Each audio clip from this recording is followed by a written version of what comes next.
अस्सलाम वालेकुम प्यारे व्यूअर्स, उम्मीद करता हूँ सब खैरियत होंगे।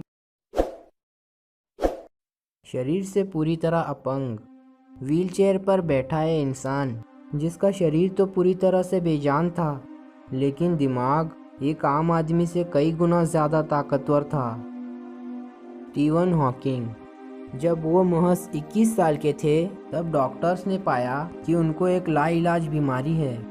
डॉक्टर्स ने कहा कि स्टीवन ज़्यादा से ज़्यादा 2 साल तक जिंदा रहेंगे, लेकिन अपनी दृढ़ इच्छा शक्ति से उन्होंने डॉक्टर्स की भविष्यवाणी को झूठ साबित कर दिया। इस वीडियो को आखिर तक ज़रूर देखना। आप इस महान वैज्ञानिक के बारे में कि ऐसी बातें जानोगे जो वाकई आपको हैरान कर देंगी। नंबर 21। एक इंटरव्यू में स्टीवन हॉकिंग से पूछा गया कि उनकी नज़र में संसार का सबसे दिलचस्प रहस्य क्या है। स्टीवन हॉकिंग ने जवाब दिया, औरतें। उन्होंने हंसते हुए कहा कि उनके लिए औरतें एक अपूछ पहेली हैं। नंबर 20। स्टीवन हॉकिंग के जन्म और मृत्यु से एक बड़ा संयोग जुड़ा हुआ है।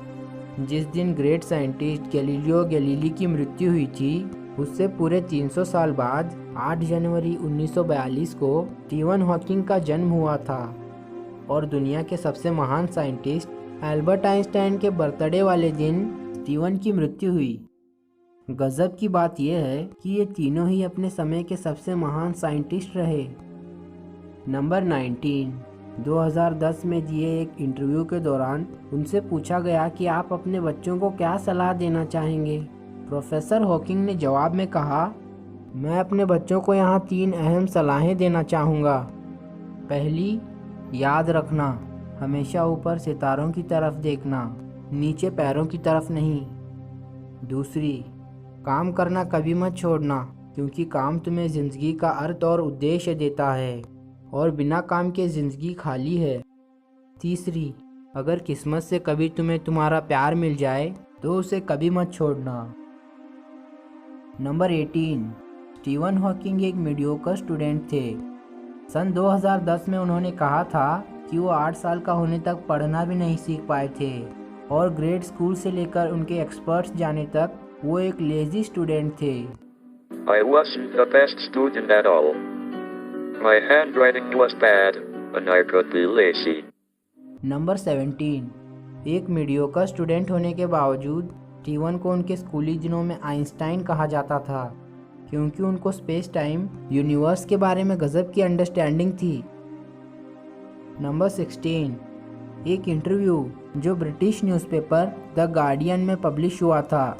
इस इंटरव्यू के दौरान स्टीवन हॉकिंग ने कहा था कि हमारा दिमाग एक कंप्यूटर है और एक कंप्यूटर तब काम करना बंद कर देता है जब इसके कंपोनेंट्स फेल हो जाते हैं। इसी को मृत्यु कहते हैं। और जो ये मान्यताएं होती हैं कि मृत्यु के बाद भी ज़िंदगी मिलेगी, स्वर्ग वगैरह, ये सब मान्यताएं लोगों को मौत के डर से दिलासा देने के लिए होती हैं, क्योंकि इंसान इस ख्याल से डरता है कि मौत के बाद मेरी चेतना, मेरी हस्ती का क्या होगा। स्टीवन हॉकिंग के इस विचार से मिलता जुलता उर्दू के महान शायर मिर्ज़ा गालिब का एक शेर है, हमको मालूम है जन्नत की हकीकत, लेकिन दिल के खुश रखने को गालिब एक ख्याल अच्छा है। नंबर 15। स्टीवन हॉकिंग ने कहा था कि हम सब जिस पर चाहें उस पर विश्वास करने के लिए आज़ाद हैं, और मेरा स्पष्ट विचार ये है कि कोई ईश्वर नहीं है। इस ब्रह्मांड को किसी ईश्वर ने नहीं बनाया है और ना ही कोई हमारे भाग्य को लिखता है, और यही चीज़ मुझे एक गहरे एहसास की तरफ लेकर जाती है। कोई स्वर्ग नहीं है और मृत्यु के बाद कोई जीवन नहीं होता। हमारे पास यही सिर्फ एक ज़िंदगी है। ब्रह्मांड के इस डिज़ाइन को समझने और सराहने के लिए, और जिसके लिए मैं बहुत आभारी हूँ। नंबर 14। कैथोलिक चर्च के पोप जॉन पॉल हॉकिंग की बातों का समर्थन नहीं करते थे, क्योंकि दोनों की आइडियोलॉजीज़ एक दूसरे से अलग थी। पोप जॉन पॉल कहते थे कि इस बात पर कोई आर्गुमेंट नहीं किया जाना चाहिए कि कैसे ये ब्रह्मांड बना और किसने ये ब्रह्मांड बनाया। ये साफ है कि ऊपर वाले ने ही इसे बनाया है, जबकि प्रोफेसर हॉकिंग कहते थे कि सिर्फ साइंस ही ये एक्सप्लेन कर सकती है कि कैसे ये ब्रह्मांड बना। उन्होंने कहा था कि हम सबको अपनी ज़िंदगी के लिए और इस दुनिया में हमारे वजूद के लिए भौतिक विज्ञान के नियमों का आभार मानना चाहिए, ना कि भगवान जैसे किसी सप्ताह का। नंबर 13, स्टीवन हॉकिंग मानते थे कि हमारी दुनिया से अलग दूसरे ग्रहों पर भी जीव हो सकते हैं। उन्होंने एक बार कहा था कि इस अनंत ब्रह्मांड को देखते हुए लगता है कि एलियंस सचमुच होंगे, लेकिन हमें उनसे संपर्क करने की कोशिश नहीं करनी चाहिए। ये हमारे लिए खतरनाक साबित हो सकता है। स्टीवन हॉकिंग ने चेतावनी देते हुए कहा कि एलियंस रिसोर्सर्स के लिए पृथ्वी को भारी नुकसान पहुंचा सकते हैं। नंबर 12, 2010 में स्टीवन हॉकिंग ने कहा था कि अगर एलियंस कभी हमारी दुनिया को विजिट करते हैं तो नतीजा कुछ ऐसा होगा जैसा कि तब हुआ था जब कोलंबस अमेरिका की धरती पर उतरा था। कोलंबस का अमेरिका पहुंचना अमेरिका के लोगों के लिए नुकसानदायक साबित हुआ था। नंबर 11, वैसे तो स्टीवन साइंटिफिक कम्युनिटी में पहले से ही काफ़ी फेमस थे, लेकिन वास्तव में वो आम लोगों की अटेंशन में तब आए जब 1988 में उनकी science book a brief history of time publish हुई। इस बुक ने पूरी दुनिया में तहलका मचा दिया। ये अपने समय की सबसे ज़्यादा बिकने वाली बुक बनी। 150 हफ्तों तक न्यूयॉर्क टाइम बेस्ट सेलर्स के लिस्ट में रही और सारे रिकॉर्ड्स तोड़ते हुए 237 हफ्तों तक British Sunday times best seller के लिस्ट में रही। इस बुक की 1 करोड़ से भी ज़्यादा कॉपीज़ बिक चुकी हैं। नंबर 10, प्रोफेसर हॉकिंग कहते थे कि उन्होंने हमेशा से ये सपना देखा था कि वो साइंस पर कोई ऐसी बुक लिखेंगे जिसे आम लोग भी आसानी से समझ पाएं। वे कहते हैं कि a brief history of time पर उनका यह सपना पूरा हुआ। ये बुक उन्होंने तब लिखी थी जब वो पूरी तरह अपंग हो चुके थे। स्टीवन की ये बुक कॉस्मोलॉजी पर है और उन्होंने इसमें बिग बैंग और ब्लैक होल जैसे विषयों पर लिखा है। नंबर 9, प्रोफेसर हॉकिंग ने अपनी डॉटर ल्यूसी के साथ मिलकर बच्चों के लिए भी कई साइंस बुक्स लिखी हैं। ये किताबें जॉर्ज नाम के एक लड़के पर केंद्रित हैं जो ब्रह्मांड में ट्रैवल करते हुए ब्रह्मांड के बारे में सीखता है। नंबर 8, इतने महान वैज्ञानिक होने के बावजूद और उनकी ग्राउंड ब्रेकिंग डिस्कवरीज के बावजूद भी स्टीवन हॉकिंग कभी नोबेल प्राइज़ नहीं जीत पाए। नंबर 7, स्टीवन एक फेमस साइंटिस्ट तो थे ही, लेकिन वो बहुत से टीवी शोज जैसे स्टार ट्रेक, द सिम्पसन्स और द बिग बैंग थ्योरी में भी नज़र आ चुके हैं। नंबर 6, बीबीसी को दिए एक इंटरव्यू में प्रोफेसर स्टीवन हॉकिंग ने कहा था कि स्पेस में ट्रैवल करने की उनकी लंबे अरसे से ख्वाहिश है। 2007 में उनकी ये ख्वाहिश तब पूरी हुई जब साइंटिस्ट उन्हें एक स्पेस शटल में ले गए और वहाँ स्टीवन को ज़ीरो ग्रेविटी का अनुभव करवाया गया। प्रोफेसर हॉकिंग करीब 4 मिनट तक वेटलेस रहे। नंबर 5, स्टीवन हॉकिंग ने दुनिया के अंत के बारे में बात करते हुए कहा था कि आर्टिफिशियल इंटेलिजेंस, न्यूक्लियर वार, महामारियाँ, क्लाइमेट चेंज और बढ़ती जनसंख्या, ये सभी वो कारण हैं जो दुनिया को अंत की ओर लेकर जाएंगे। प्रोफेसर हॉकिंग ने कहा था कि मुझे लगता है मानव जाति के पास खुद का अस्तित्व बचाए रखने के लिए 1000 साल है।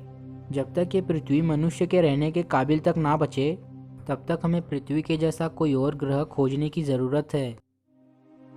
नंबर 4, 1963 में जब स्टीवन महज 21 साल के थे, तब डॉक्टर्स ने उनको बताया कि उन्हें मोटर न्यूरॉन नाम की एक भयानक लाइलाज बीमारी है। इस बीमारी में इंसान का उसके मांसपेशियों से नियंत्रण छूटने लगता है और धीरे धीरे उसका सारा शरीर अपंग हो जाता है और उसकी मृत्यु हो जाती है।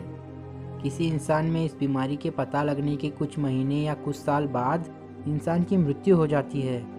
जब डॉक्टर्स को पता चला कि स्टीवन को ये बीमारी है, तब डॉक्टर्स ने उनको बताया कि वो 2 साल से ज़्यादा नहीं जी पाएंगे, लेकिन स्टीवन ने अपने इच्छा शक्ति के बदौलत डॉक्टर्स की भविष्यवाणी को झूठ साबित कर दिया। वो 50 साल से भी ज़्यादा जिए। बीमारी के पता चलने के बाद धीरे धीरे वो पूरी तरह से अपंग हो गए थे, सिर्फ उनका दिमाग जिंदा था। नंबर 3, बीमारी की वजह से स्टीवन का शरीर पूरी तरह से बेजान हो गया।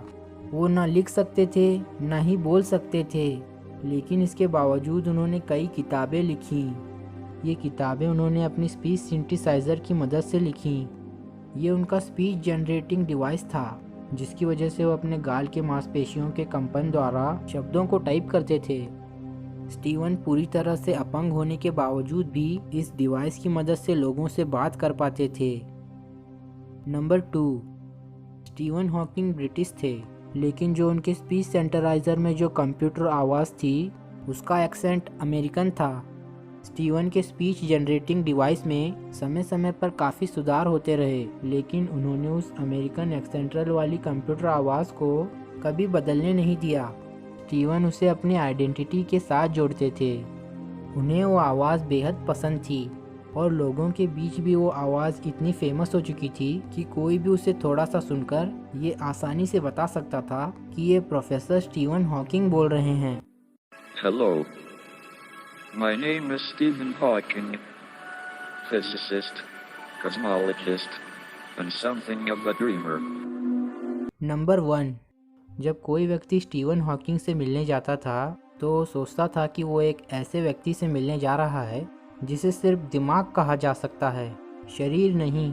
लेकिन जब व्यक्ति उनके सामने खड़े होकर उनसे बात करता तब उसे पता चलता था कि वो एक ऐसे अद्भुत इंसान से मिल रहा है जिसे किसी की सहायता, सहानुभूति और दया की ज़रूरत नहीं है, बल्कि व्हीलचेयर पर बैठे होने के बावजूद वो सब काम कर सकता है, यहाँ तक कि वो दूसरों के कामों में भी मदद करने में सक्षम है।